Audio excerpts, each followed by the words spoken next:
Hi, I'm Bita from Balance Wellness, and today we're talking about sassy sea vegetables. So in front of me, I have some sassy sea vegetables as well as some blue-green algae. So we're going to start with the blue-green algae. I have sun chlorella. This is a brand of chlorella granules. This is powdered chlorella. And then I have a spirulina as well. Next to that, I have kombu or kelp, which is a Japanese seaweed, and then I have what's known as wakame.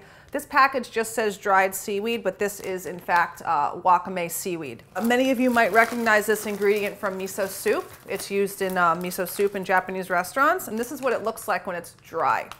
And all seaweeds have to be rehydrated in water or a soup or a broth before they're used. And keep in mind that this is a dehydrated product, so always use less than you think you'll use because this tends to plump up like mad. This is an excellent soup seaweed. And then next to this one we have kombu. Looks like this, kind of like a leathery type of feel to it.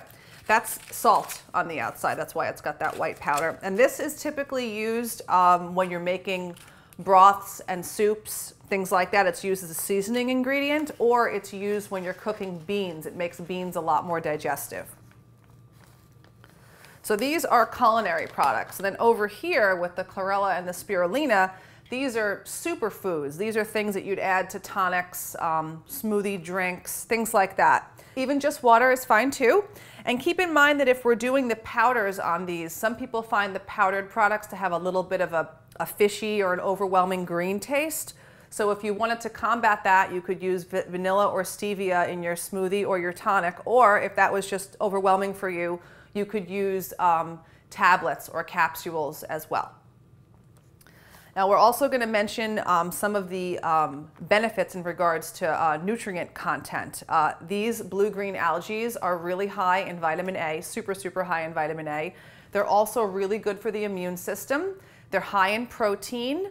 They're good for energy, and they're excellent detox foods. So if anyone's really interested in superhuman health, they always want to be doing some type of detox protocol. So this is an excellent food to cycle in to your nutrition. And we're going to discuss some of the culinary usages for kombu and wakame. So one of the most popular ways that people mostly take in seaweed or sea seaweed would be a sushi roll or a nori roll, and that's that flat seaweed, also known as laver. That's one of the easiest ways to get seaweed into the diet. If you're not in sushi making mode or going out for sushi, you can just snack on the slices, which is a habit that I've had for the majority of my existence, where I've just snacked on a piece of nori here and there, and it's a really easy to go snack. You can take it on the plane with you, long car trips. It's just a really easy way to get nutrition into the body. Another familiar way to have seaweed would be a seaweed salad, a popular Japanese seaweed salad that you see in a lot of restaurants. That would possibly be best made at home because those salads most of the time tend to run high in sugar, but still has, necessary nutrients that seaweed has in it as well. And one of the most important things about seaweed is that it's intensely rich in iodine.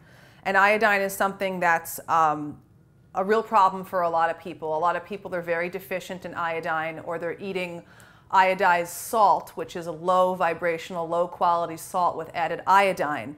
One of the best ways to get iodine into the body is to consume sea vegetables, and of course to consume sea salt to delete any iodized or chemicalized salts. So there you have it, some interesting information on blue-green algae and sea vegetables. Enjoy.